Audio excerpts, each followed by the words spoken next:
잠들기 힘든 밤 생각이 많아지는 밤 늦은 밤 당신에게 달토끼가 찾아왔습니다. 안녕하십니까. 늦은 밤 잠들지 못하는 당신을 위한 힐링 브랜드 보고서를 작성하게 된 이지환입니다.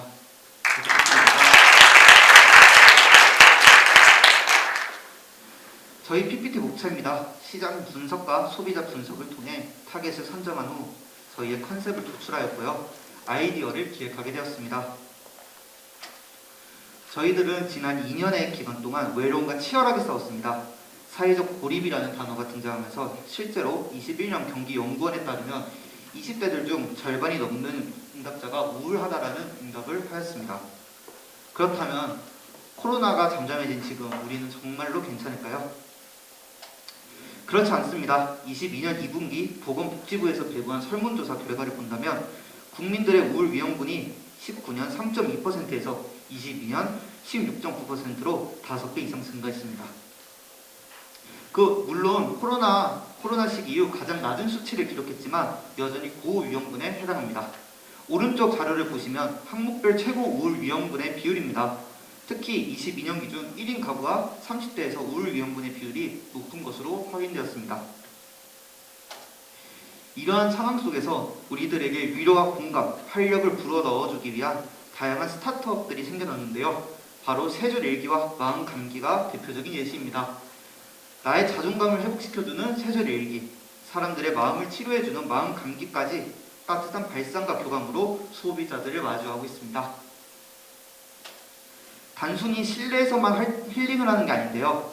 21년 더 퍼스트에 따르면 실외 활동이 우울증을 극복할 수 있다는 연구 결과가 나왔습니다. 이러한 연구 결과를 이미 알고 있었을까요? 최근 유행했던 어플이 있었는데요. 바로 캠핑입니다. 캠핑은 코로나와 디지털화에 대한 피로감과 우울감을 느끼는 우리들을 실외로 이끌어 주었습니다. 실제로 21년 알바천국의 조사에 따르면 20대 4명 중 3명은 힐링 휴가 계획을 세우고 있다고 응답했습니다. 하지만 저희 팀은 이러한 연구 결과를 한번 뒤집어서 생각을 해봤는데요. 여러분도 한번 생각을 해보시겠어요? 바로 모두가 힐링 휴가 계획을 가지고 있지 않다는 점입니다. 알바천국의 조사에서 20대의 25%는 비용 부담 때문에 휴가 계획이 없다고 응답했습니다. 힐링은 힘들고 지친 우리 모두가 해야 하는 것입니다. 따라서 저희 팀은 누구나 힐링을 할 수 있도록 힐링을 위한 제품을 디자인하자는 결론이 나왔습니다. 저희의 타겟은 홈퍼니싱족입니다. 홈퍼니싱은 가구와 다양한 소품으로 집을 꾸미는 것을 말하는데요. 이러한 홈퍼니싱 시장은 2008년 7조 원을 시작으로 23년 18조 원까지 성장하게 되었습니다. 인테리어와 리모델링까지 넓혀본다면 약 40조 원의 시장 가치가 있다고 나왔는데요. 이런 홈퍼니싱 문화를 빠르게 파악하고 다양한 마케팅 전략을 펼친 브랜드들이 존재합니다. 바로 더 폴란샵, 디렉터스 아카이브, 까사로아가 그 예입니다. 이들의 공통점은 홈퍼니싱 시장에 발맞춰서 엄청난 시장 매출을 올리게 됐다는 것이죠. 이러한 자료를 바탕으로 저희는 단순히 집에서 힐링을 하는 것이 아닌 힐링과 홈퍼니싱을 함께 할 수 있는 제품을 제작하기로 했습니다. 2023년 개묘년을 힐링에 담아 만든 저희 팀의 브랜드 컨셉은 달과 토끼 그리고 향기입니다. 2023년 개묘년을 맞아 마치 달에서 쉬는 듯한 편안함과 힐링감을 소비자에게 전달해주는 힐링 브랜드를 디자인하였습니다. 브랜드 레핀입니다. 레핀은 토끼의 프랑스어인 레핀에서 비롯되었습니다. 2023년 토끼해를 맞이해 토끼가 여러분의 마음속으로 들어간다라는 의미를 담아 만들게 되었습니다. 저희 레핀의 로고는 가로형과 세로형 두 가지가 있습니다. 이런 로고는 소비자들에게 안정감과 편안함을 주기 위해 황금비를 이용해 디자인하게 되었습니다. 레핀의 로고 폰트는 코퍼레이트 볼드를 이용했으며 저희의 메인 컬러는 레핀 블랙과 레핀 화이트입니다. 그리고 세 가지 서브 컬러도 지정하게 되었습니다. 레핀의 슬로건은 토끼가 당신의 가슴 속으로 뛰어 들어왔습니다라는 레핀의 이름의 의미를 슬로건에 담아 녹여냈습니다. 레핀 랩핀의 캐릭터에 대해서 소개하겠습니다. 저희의 메인 캐릭터는 노아입니다. 노아는 검정색을 뜻하는 불어 노아에서 비롯되었으며 개면한 흡토끼를 컨셉으로 인테리어 소품에 알맞도록 심플하고 앤틱하게 디자인한 캐릭터입니다. 저희의 캐릭터는 전체적으로 둥글둥글한 디자인으로 소비자들에게 편안함과 친근감을 주려 했고 기존 토끼 캐릭터들과는 다른 형태의 눈을 이용해서 노아의 캐릭터 아이덴티티를 확립했습니다. 다음은 저희 서브 캐릭터 블랑입니다. 블랑은 흰색을 뜻하는 불어 블랑에서 비롯되었으며 노아와 마찬가지로 개묘년을 맞아 디자인한 캐릭터입니다. 노아와 블랑은 서로에게 가장 소중한 친구라는 컨셉으로 디자인하게 되었습니다. 다음은 제품 디자인입니다. 노아 피규어 디자인인데요. 노아 피규어는 가로 9cm, 세로 9cm, 높이 14cm로 제작되었습니다. 3D 프로그램을 이용해 모델링을 한 후 3D 프린팅으로 뽑고 사포로 겉면을 다듬습니다. 이후 수차례 도색을 하여 마무리 지었습니다. 이는 다음에 나오는 제품들에게도 마찬가지로 작용했습니다. 노아 초승달 인센스 스틱 홀더입니다. 노아가 초승달 위에 앉아 낚시하는 듯한 자세를 취하고 있는 것이 이 제품의 포인트인데요. 가로, 세로, 높이 모두 16cm로 제작하게 되었습니다. 인센스 스틱 홀더들은 인센스 스틱과 함께 한 세트로 포장 판매됩니다. 노아와 보름달입니다. 노아가 보름달 위에 앉아있고 인센스 스틱을 노아 옆에 꽂을 수 있습니다. 가로, 세로, 높이 15cm로 제작을 하였습니다. 다음은 노아와 별입니다. 앉아있는 노아의 등 뒤에 별 2개가 위치하고 있는 것이 포인트입니다. 가로, 세로, 높이 모두 15cm로 제작을 하게 되었습니다. 이렇게 해서 저희 랩핀 브랜드의 피규어 한 종과 인센스 스틱 3종에 대해 인센스 스틱 홀더 3종에 대해 알아보았는데요. 저희가 제작한 과정을 사진과 함께 타임테이블 형식으로 간략하게 정리해보았습니다. 먼저 모델링한 것을 바탕으로 3D 프린팅을 합니다. 디자인에 따라 최소 8시간에서 최대 22시간까지 소요가 됐습니다. 이후 사포질을 하고 서페이서를 뿌립니다. 프린팅 표면이 매끄러워질 때까지 4회에서 6회 반복해서 실시하였습니다. 이후 골고루 도색을 하였고 도색이 덜 되거나 부서진 부분은 수정하는 작업을 거친 후 사진 촬영으로 마무리 지었습니다. 다음은 패키지 박스 디자인입니다. 저희는 지형 박스를 선택했는데요. 피규어와 인센스 스틱 홀더를 안전하게 소비자의 품으로 보낼 수 있는 방법은 지형 박스라고 생각을 하여 선택하게 되었습니다. 이 우측에 보이는 전개도 2종은 저희 지형 박스 전개도이고 저희가 직접 제작을 하게 되었습니다. 이런 지형 박스는 상단 덮개가 후크 형식으로 마감이 되어서 튼튼하고 완충작용이 뛰어납니다. 저희는 골판지와 블랙 색상을 이용하여 고급지면서 앤틱한 분위기를 연출하도록 노력을 했습니다. 이를 통해 랩핀의 브랜드 아이덴티티를 표현할 수 있었고 안정성 또한 가져갈 수 있게 되었습니다. 지금 저희 옆쪽에 보이시는 상자들은 메이커스 스페이스 특성상 가장 크게 뽑을 수 있는 크기로 뽑은 예시들이고요. 저희의 계획과는 조금 줄은 예시라고 생각하시면 될 것 같습니다. 다음은 개별 박스 디자인들입니다. 가로, 세로, 높이 모두 17cm로 제작하였습니다. 저희 제품 박스의 포인트는 바로 이 왼쪽 면인데요. 지금 보이시는 거에서 동그라미 원이 있는 부분을 봐주시면 되겠습니다. 박스 안에 든 제품을 왼쪽 면에 그림으로 보여주고 간략한 설명의 첨부. 상자 정면에는 별, 세모, 달 모양의 단순화된 마크를 통해서 제품의 이미지를 형상화하였습니다.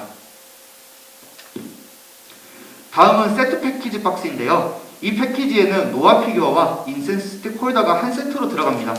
가로 17cm, 세로 35cm, 높이 18cm로 제작되었고 옆쪽에는 세트로 들어간 제품 사진이 상자 정면에는 개별 패키지와는 다른 모양의 문양으로 차별화를 줬습니다. 패키지 박스 제작 방법입니다. 전기도를 먼저 제작을 한 후 프린팅을 하고 프린팅된 골판지를 레이저 커팅기로 잘라냈습니다. 이렇게 커팅된 골판지에 접는 선을 만들어주고 그 선에 따라 접음으로써 지형 박스 패키지가 완성이 됩니다. 저희는 미니 리필렛도 만들었는데요. 제가 이거 발표 전에 드렸던 게 바로 미니 리필렛입니다. 저희는 리필렛은 한 장으로 이루어진 인쇄물인데요. 이러한 리필렛을 일반적인 명함 사이즈인 가로 9cm, 세로 5cm로 제작을 하게 되었습니다. 이런 작은 크기의 리필렛을 제품 포장 박스 안에 함께 넣음으로써 소비자에게 랩핀의 브랜드 아이덴티티를 소개하며 소비자에게 따뜻한 말 한마디를 건네는 컨셉으로 힐링에 대한 의미를 담아서 표현해봤습니다. 다음은 랩핀 브랜드의 다양한 세부 디자인들에 대해 소개하겠습니다. 먼저 포스터 디자인입니다. 랩핀 포스터는 저희 제품을 직접적으로 보여주는 것이 아니라 랩핀의 캐릭터를 등장시켜 소비자들의 궁금증을 유발하며 호기심을 자극하도록 만들었습니다. 랩핀의 브랜드 아이덴티티를 포스터에 담아 표현을 해보았고요. 또한 QR코드를 삽입하여 핸드폰을 통해 쉽게 랩핀 홈페이지에 유입이 될 수 있도록 소비자들을 유도했습니다. 이것은 저희가 디자인한 포스터를 모업을 한 예시입니다. 랩핀 브랜드 명함 디자인입니다. 저희의 명함은 기존의 가로 9cm, 세로 5cm의 명함과는 다른 방향인 세로를 기준으로 디자인을 하여 다른 브랜드의 명함과는 차별성을 두었습니다. 또한 앞면은 브랜드 로고만을 보여주며 단순하지만 브랜드를 인식하기 쉽도록 디자인했고 메인 컬러인 랩핀 블랙과 랩핀 화이트만을 이용해 디자인하였습니다. 또한 앞서 보여드렸던 포스터처럼 이런 명함 뒷면에도 QR코드를 삽입해 소비자들이 핸드폰으로 쉽게 랩핀 홈페이지에 유입이 될 수 있도록 유도하였습니다. 이것은 명함 모업 예시고요.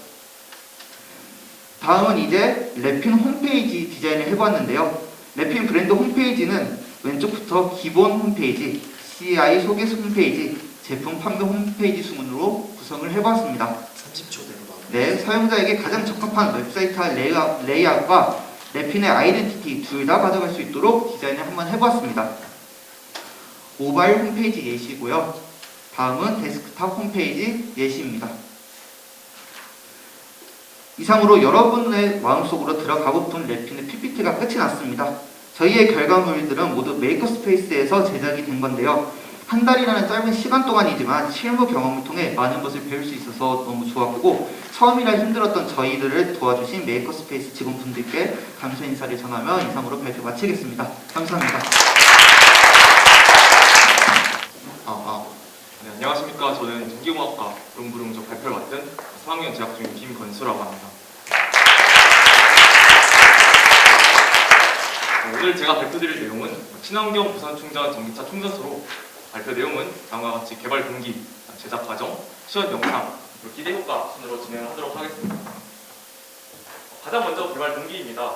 현재 세계적으로 이슈가 되는 문제가 바로 온실가스 문제입니다. 그런 온실가스 문제로 인해서 다음과 같이 온실가스 문제로 인해서 다음과 같이 기후변화가 발생을 하게 되고 이러한 급작스러운 기후변화는 태풍이나 대규모 산불 등 자연재해를 지금 심화시키고 있는 중입니다. 따라서 새로운 개념이 도입이 되었는데요. 바로 탄소 중립이라는 개념입니다. 탄소 중립이란 무엇이냐? 온실가스를 최소화하여 어쩔 수 없이 나온 온실가스 같은 경우는 제거하거나 혹은 흡수를 해서 실질적으로 탄소의 발생량을 제로로 만들겠다는 것이 이 탄소 중립의 컨셉입니다. 따라서 우리나라 또한 이런 탄소 중립에 가담하기 위해서 2050년에 탄소 중립을 하겠다는 2050 탄소 중립 시나리오를 발표를 하였습니다. 이거 같은 경우 가장 주의 깊게 보셔야 될 점이 뭐냐면 바로 재생에너지 발전 비중입니다. 보시게 되면 재생에너지 발전 비중이 2019년에는 9.2%였던 게 2050년에는 약 85%까지 끌어올리겠다라는 것이 이 시나리오에서 가장 중점적으로 보셔야 될 점인데요. 이거 같은 경우는 그 이유는 이제 온실가스를 대표적으로 발생하는 원인이 화력발전이게 되는데 화력발전을 대체해서 재생에너지 발전을 쓰기 위해서 이 비중을 이렇게 늘렸다고 생각을 해주시면 될 것 같습니다. 따라서 이를 실현하기 위해서는 현재 10기가와트인 재생에너지 설비 용량을 약 13.5배 정도 증가를 시켜야 되는데요. 이런 재생에너지는 크게 두 가지가 있게 됩니다. 바로 태양광과 풍력인데요. 저희는 따라서 이 태양광의 효율을 어떻게 하면 늘릴 수 있을까에 초점을 맞추어 보았습니다. 그래서 대표적인 태양광 패널의 효율 저하 원인은 다음 그림에 보이시는 것과 같이 오염물질로 인해 태양광 패널이 오염되는 경우입니다. 이 경우에는 이제 발전 효율이 매우 떨어지게 되는데요. 저희가 기획하다가 쉽게 볼 수 있는 건물 외벽에 존재하는 태양광이라던가 혹은 이제 아파트 옥상에 존재하는 옥외 태양광 같은 경우는 이제 특성상 패널이 밖에 노출되어 있기 때문에 미세먼지나 새똥 등에 의해서 오염될 확률이 매우 높게 되고 따라서 발전 효율이 최대 40%까지 감소하게 됩니다. 이를 해결할 수 있는 직관적인 방법은 바로 그냥 패널을 주기적으로 청소해주는 방법인데요. 그거 같은 경우는 이제 외벽이나 옥상에 존재하는 패널을 청소하기 매우 어렵고 위험률이 높을 뿐만 아니라 태양광을 청소하다가 기스가 날 경우 패널을 아예 쓰지 못하는 그런 현상이 발생할 수 있기 때문에 매우 어렵습니다. 다음으로는 이제 재생에너지 개통 연계 비율이 약 53%에 불과하다는 점인데요. 나머지 47%는 이제 독립적인 ESS에 저장이 되게 됩니다. 이게 무슨 뜻이냐? 먼저 ESS라는 것은 이제 이해하기 편하게 그냥 보조 배터리라고 이해해 주시면 쉬울 것 같습니다. 그래서 이런 보조 배터리를 사용하는 이유는 다들 아시다시피 이제 태양광 같은 경우에는 이제 날씨의 영향을 많이 받기 때문에 출력이 일정하게 컨스탄트하게 나오는 게 아니라 변화하기 때문에 그걸 바로 직접적으로 부하에 연결할 수가 없고, 따라서 이런 ESS라는 보조 배터리를 통과해서 일정하게 나오는 전력을 만들어준다고 생각을 해주시면 될 것 같습니다. 그래서 이게 이런 보조 배터리가 발전소에 연결되어 있느냐 안 되어 있느냐에 따라서 개통이 연계되었는지 안 되어 있는지를 나누게 되는데요.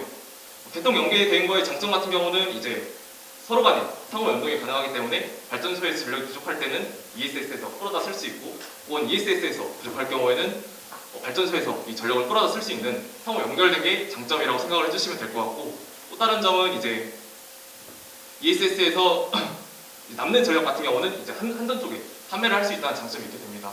하지만 나머지 47%에 불과한 개통 연계 안 된 ESS 같은 경우는 이제 아파트로 예를 들었을 때 독립적인 전력망을 가지고 있기 때문에 그걸 이제 최대한 효율을 내서 쓰려고 하면 이제 다음날 아침까지 그 ESS에 저장된 에너지를 모두 소모해야 합니다. 이거 같은 경우는 저희가 그냥 보조 배터리라고 다시 한번 설명을 드리면, 보조 배터리가 풀 충전이 됐을 때는 다시 충전기를 넣어도 충전이 되지 않는 거랑 동일한 원리라고 생각을 해주시면 될 것 같고, 따라서 다음날에 이제 해가 떴는데 태양광을 충전하려고 했더니 ESS가 다 차있다. 그럼 이제 그날분에 ESS에 저장된 에너지가 다 손실로 간다고 생각을 해주시면 될 것 같습니다. 그래서 따라서 저희는 낮에 저장된 ESS 에너지를 밤에 어떻게 하면 소모할 수 있는 부하가 어떤 게 있을까라고 고민을 해보다가 전기차를 한번 도입을 해보았습니다. 현재 한국에서의 전기차 같은 경우는 전기차 충전소에 대비해서 전기차 수가 많기 때문에 충전소 인프라가 매우 부족한 상황이고요. 그다음 충전기의 잦은 접촉 불량으로 인해 불편을 겪고 있는 상황입니다. 또한 ESS에 저장된 에너지를 소모하기 위해서는 이제 전기차가 여러 대 필요하게 되는데, 이로 인해서 충전소의 회전율이 저희는 중요하다고 생각을 했습니다. 따라서 저희는 전기차를 무선 충전과 자동 주차 기능을 통해서 새벽 시간에 자동 주차를 통해 충전소의 회전율을 높여 다음과 같은 두 개의 문제를 해결하는 방향으로 제품을 개선해 보았습니다. 이 그림 같은 경우는 저희 작품을 모델링한 그림인데요. 저희는 총 6개의 시스템을 구현을 해보았습니다. 첫 번째는 워터펌프의 와이퍼의 동작입니다. 태양광을 처음 동작시킬 때, 혹은 이제 슬립 모드에서 동작을 시킬 때 태양광 패널이 깨끗하지 않을 경우를 대비하여 청소 동작시키는 과정을 말을 하는데요. 여기서 말하는 슬립 모드란 이제 저희가 태양광 발전을 얼마나 나오는지 전력량을 체크를 하지 않습니까? 그럴 경우 이제 만약 기준값보다 낮게 되면 불필요한 전력 소모를 방지하기 위해서 저희는 전력 효율을 위해 추가한 장치들을 전원을 공유하는 그런 모드라고 생각을 해주시면 될 것 같습니다. 따라서 예를 들면 밤이나 혹은 날씨가 정말 안 좋을 때는 이제 저희가 추가한 이런 장치들이 오히려 태양광 전력량보다 더 소모하는 전력량이 크기 때문에 저희는 마이너스라고 생각을 했고, 이런 슬립 모드를 동작시키고자 하였습니다. 다음으로는 그 기준값 이상일 때는 다시 한번 전압 센서를 통해서 이런 센싱을 하게 되는데, 태양광 전압이 7V 이하일 때인지 7V 이상일 때인지를 고려를 하게 됩니다. 예를 들어 7V 이하일 때는 앞에 보이시는 이 렌즈를 통해서 태양광 패널의 오형을 확인하게 되는데요. 이거 같은 경우는 이제 미리 딥러닝을 시켜서 태양광 패널의 색깔을 인식한 다음에 오염물이 발생할 경우 그 색깔이 달라진 것을 인식하는 그런 원리라고 생각을 해주시면 될 것 같습니다. 그래서 저희는 두 가지 케이스를 나타내 보았는데요. 오른쪽 아래에 보시면 아두이노 시리얼 모니터에 전압이 7V 이하일 때 노블락인 경우와 블락인 경우가 존재를 하고 있습니다. 노블락 같은 경우는 그 7V 이하일 때 카메라로 패널을 확인했을 때 이제 오염도가 없다라는 것을 나타낸 것이고, 즉 그늘에 의해서 그냥 발전량이 떨어진 거다라고 판단을 한 상태입니다. 그 밑에 같은 경우는 이제 블락이라고 태양광 카메라를 통해 다른 색깔 인지해서 오염물이 있다라고 인지한 상황이라고 생각을 해주시면 될 것 같습니다. 그래서 이 경우에는 이제 오염물을 인식했기 때문에 다시 한번 태양광 패널을 청소하게 되는데, 워터펌프와 와이퍼를 통해서 청소를 다시 한번 하게 됩니다. 이 과정을 이제 계속해서 반복하는 게 태양광 효율 개선을 위해 저희가 시스템을 구현한 거라고 생각을 해주시면 될 것 같고, 다음은 이제 전기차 충전소의 그 인프라를 개선하기 위한 방향입니다. 첫 번째로 저희는 블루투스를 사용을 했는데, 블루투스를 통해서 좌석을 지정할 경우 충전소가 비어있을 때 전기차 충전소로 이동을 하게 됩니다. 이 경우 이제 무선 충전 회로를 통해 전기차를 충전하기 때문에 이를 완료될 경우 지정 좌석으로 이동하는 것을 저희가 구현했다고 생각을 해주시면 될 것 같습니다. 방금까지 나타낸 것을 이렇게 클로우 차트로 나타내 죄송합니다. 보았는데요. 말씀 중에 죄송한데 저희가 이거 유튜브로 내보내야 돼서 마이크에 대고 말씀 주세요. 네, 그래서 저희는 이렇게 플로우 차트로 방금까지 말씀한 걸 나타내 보았는데요. 먼저 왼쪽 태양광 표율부터 보시게 되면 이제 태양광이 동작하거나 혹은 이제 슬립 모드로 동작을 했을 때 워터펌프의 와이퍼를 동작한 뒤에 방금 말씀드린 전압 센서를 통해서 이를 슬립 모드로 동작시킬 건지 혹은 카메라를 통해 오염도를 분석을 할 건지 혹은 정상 동작을 할 건지를 나타낸다고 생각을 해주시면 될 것 같고, 오른쪽은 전기차 자동 주차 기능 같은 경우는 블루투스 좌석을 지정했을 때 전기차에 차량이 있는지 없는지 먼저 판단을 하고 충전이 다 될 경우 지정했던 좌석으로 자동 주차를 통해 자리가 이동한다고 생각을 해주시면 될 것 같습니다. 그래서 다음은 저희 시연 영상인데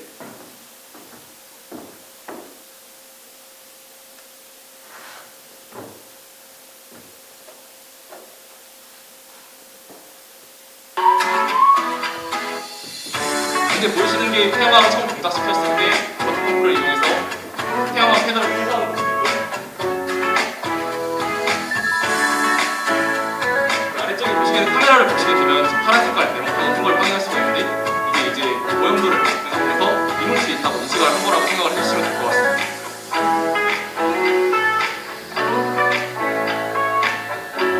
다음 같은 경우는 이제 저희가 날씨가 안 좋거나 밤이 됐을 때를 시뮬레이션 한 건데 오른쪽 아래 보시면 지금 카우치를 쓰고 있는 것을 확인할 수가 있습니다. 카우치 동안 센서가 동작하지 않는 슬립 모드가 동작하게 됩니다. 다음으로는 이제 블루투스를 통해서 자동을 지정한 모습이고요. 무선 충전 장소를 들어가게 되면 충전이 될 때는 빨간불로 들어오도록 모델링을 했고요. 충전이 완료될 경우는 서핑불로 이동하도록 모델링을 하였습니다.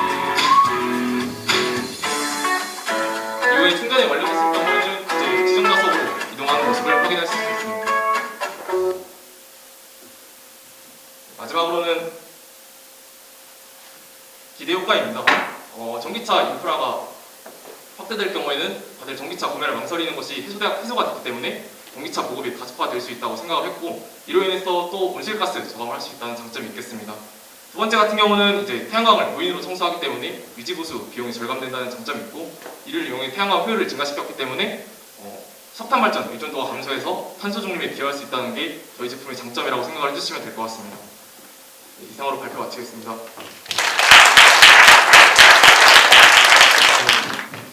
네, 발표하겠습니다. 안녕하세요. 행정학과가 해결하는 교통약자의 횡단보도 보행 문제를 발표할 행정학과 윤서영 그리고 김수연입니다. 목차는 행정학과의 피 프로젝트 설명과 정책 수립 과정 그리고 느낀 점에 대해서 발표하도록 하겠습니다. 행정학과의 피 프로젝트는 정책 및 사회 문제 등 행정과 관련된 주제를 선택하여 문제를 인식하고 접근하고 정책을 통해 문제를 해결하는 프로젝트입니다. 저희 조가 주제를 교통약자의 횡단보도 부행 문제로 선택한 이유는 2021년 전체 교통사고 사망자 3,000명 중 3분의 1에 달하는 사람들이 횡단보도 부행 중 사망하였습니다. 하지만 그중 사망자의 비율을 보았을 때 고령 보행자가 60%를 차지하였습니다. 또한 어린이 보호구역은 의무적으로 설치해야 하지만 장애인 보호구역은 의무가 아닌 만큼 복지시설 앞에 설치된 비율이 2.8%밖에 되지 않았습니다. 저희는 이를 통해 교통약자의 횡단보도 보행에 있어 문제가 있다 판단하였고 주제로 선정하였습니다. 다음은 정책 수립 과정입니다. 먼저 교통약자의 횡단보도 보행 문제라는 주제를 두고 상단에는 보행 문제로 인해 일어날 결과에 대해서 작성하였고 하단에는 시각장애인, 지체장애인, 노약자로 나누어 원인을 분석하였습니다. 첫 번째는 시각장애인입니다. 시각장애인이 겪는 보행 문제는 음향신호기의 내용이 부실해 건너는데 어려움이 있다는 것인데요. 저희가 직접 횡단보도에서 음향신호기를 눌러보았을 때 녹색불일 때는 건너가라고 안내를 해주지만 빨간불로 바뀌었을 때는 별다른 안내가 없었습니다. 그래서 시각장애인분들은 신호등이 바뀌었다는 것을 인지하기 어려웠습니다. 또한 요즘 자주 보이는 X자형 횡단보도의 경우에는 방향에 대한 정보가 없어서 신호가 초록불로 바뀌었음에도 어느 방향으로 나아가야 하는지 인지하기 어려웠습니다. 두 번째는 지체장애인입니다. 지체장애인 중 휠체어를 타고 횡단보도를 보행할 때 우측통행을 준수하지 않는 사람들로 인해 부딪히는 경우가 있었습니다.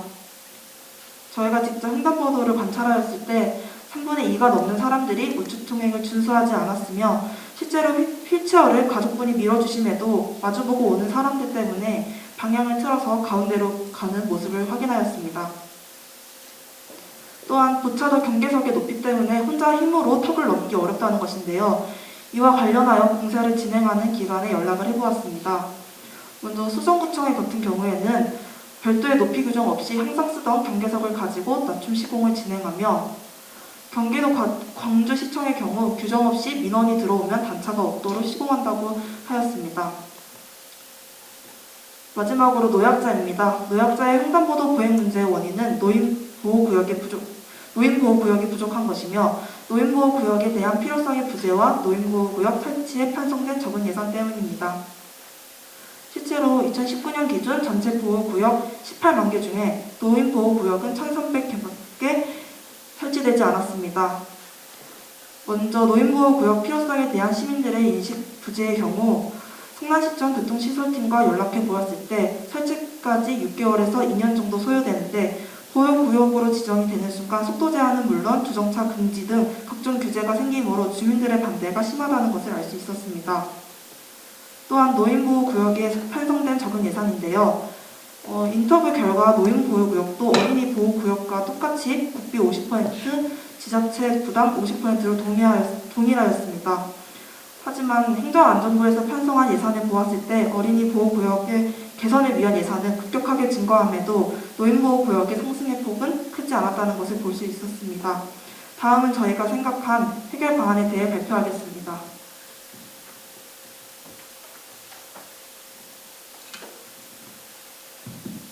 네, 해결 방안입니다. 시각장애인의 일반 횡단보도 문제점은 유일하게 정보를 얻을 수 있는 음향신호기에서 시각장애인의 방향 정의의 핵심인 길이 정보를 제공하지 않는다는 것입니다. 해결 방안으로는 횡단보도의 위치, 녹색불 등화 상태만 알려주는 단순한 시각장애인 음향신호기 규격서를 개정하여 음향신호기에도 횡단보도 총 길이 정보 제공을 기능을 추가하는 것입니다. 이에 대한 효과로는 시각장애인들이 횡단보도 거리 계산을 할 수 있게 도와주고요. 도착 지점과 시간을 예상할 수 있게 됩니다. 그로 인해서 더 나은 보행 환경이 조성될 수 있는 효과가 있습니다. 다음 시각장애인 문제 해결 방안 X자 횡단보도입니다. X자 횡단보도 진입 시 대각선 방향의 시작점과 도착점에 대한 정보를 알 수 없습니다. 이게 왼쪽이 일반적인 보도블럭이고요. 오른쪽이 저희가 구안에는 X자 횡단보도 대각선 방향 전용 보도블럭입니다. 해결 방안으로 X자 횡단보도 대각선 방향에는 대각선 방향 전용 보도블럭을 설치하여 일반 횡단보도와는 다른 보도블럭을 인지하게 되고 대각선 보행 거리임을 알 수가 있습니다. 또한 대각선 방향의 시작점과 도착점을 알 수 있고 시각장애인도 기피하지 않고 X자 횡단보도를 이용할 수 있게 됩니다. 두 번째로는 지체장애인의 횡단보도 보행 문제점입니다. 보차도 진입시 문제인 단차 높이 규정이 없고 지자체 재량이라는 것입니다. 해결 방안으로는 도로교통법에서 횡단보도 단차 높이를 규정하여 애초에 낮춤 시공을 하는 것입니다. 이로 인해서 휠체어를 이용할 시 단차 문제 없이 원활한 보행이 가능하다는 효과를 가져올 수 있습니다. 또한 마지막으로 노인보호구역 문제 해결 방안입니다. 행정안전부 50, 또 시청 50%로 국비를 50%만 지원해주고 나머지는 지자체 부담으로 설치되어야 되기 때문에 노인보호구역 설치에 편성된 예산이 적어 노인보호구역 설치율이 낮다는 것입니다. 해결 방안으로는 노인보호구역에 대한 국비 지원을 증가시켜 노인보호구역 설치율을 증가시키는 것입니다. 노인이 일반 횡단보도보다 노인보호구역에서 안심하고 보행할 수 있는 효과를 가지고 옵니다. 이거는 교통약자 문제 포괄적인 해결 방안인데요. 왼쪽이 일반적인 사고신호등이고 오른쪽이 교통약자 보행 대기신호 기능이 추가된 보고신호등을 도입하는 것입니다.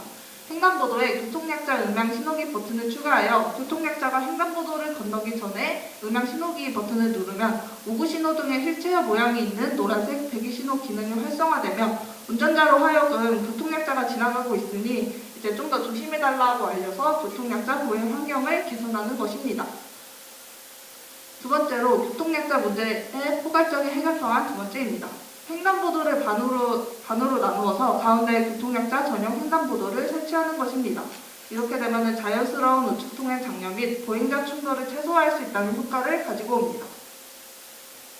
네, 마지막으로 느낀 점입니다. 행정학과는 실무보다 이론적인 것을 많이 배웠는데 피 프로젝트를 하면서 배웠던 이론을 활용하여 실제 사회에 적용하는 실무적인 프로젝트를 해서 좀 새로웠고, 또 정책 수립 과정에서 법을 위반하지 않는지, 실현 가능성이 있는지 관련 시청이나 경찰청에 연락도 돌리고, 또 도로교통법 등 찾아보면 적용해서 다른 학과처럼 실체적인 결과물은 없지만 정책 제안 측면에서 다양하게 해결 방안을 세우는 것은 이제 진정한 행정학도로서 최고의 배움을 얻을 수 있지 않았나 생각합니다. 그리고 여담으로 저희가 수립한 정책을 피 프로젝트에서 끝내지 않고 민생당에서 주최하는 청년이 제안하는 정책 아이디어 공모전에 제출을 해서 저희는 이제 1차 예선이 통과된 상태고요. 본선을 진출하여 선정되면 실제로 정책을 수립할 수 있는 기회가 오기 때문에 이제 교통약자를 위해서 더 나은 세상을 만들기 위해 행정학도로서 노력을 하도록 하겠습니다. 감사합니다.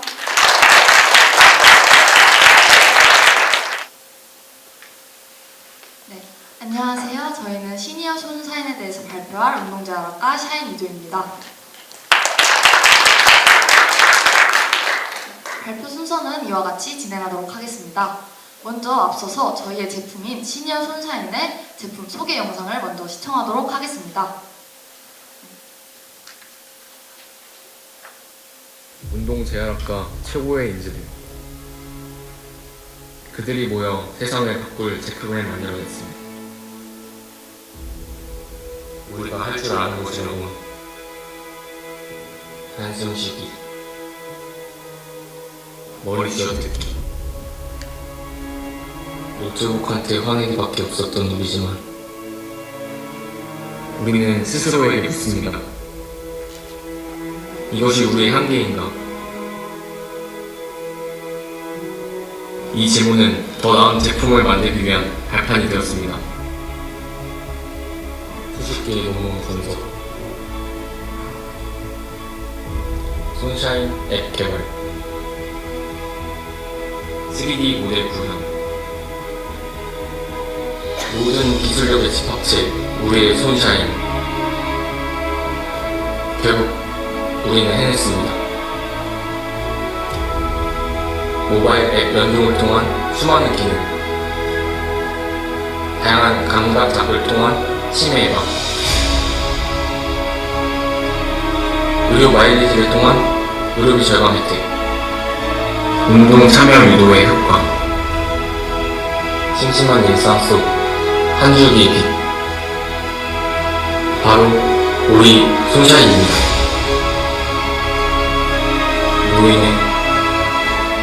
노인을 위한, 노인에 의한 시니어 손샤인. 네, 본격적으로 발표 시작하도록 하겠습니다. 먼저 개발 동기 및 목적입니다. 여기 있는 모든 분들이 아시다시피 치매는 굉장히 익숙한 질병이면서도 아직 원인과 해결 방법이 정확하게 알려지지 않은 그런 무서운 질병입니다. 이런 치매는 각각의 측면으로 신체 기능 저하와 인재 장애의 동반이라는 위험성을 가지고 있습니다.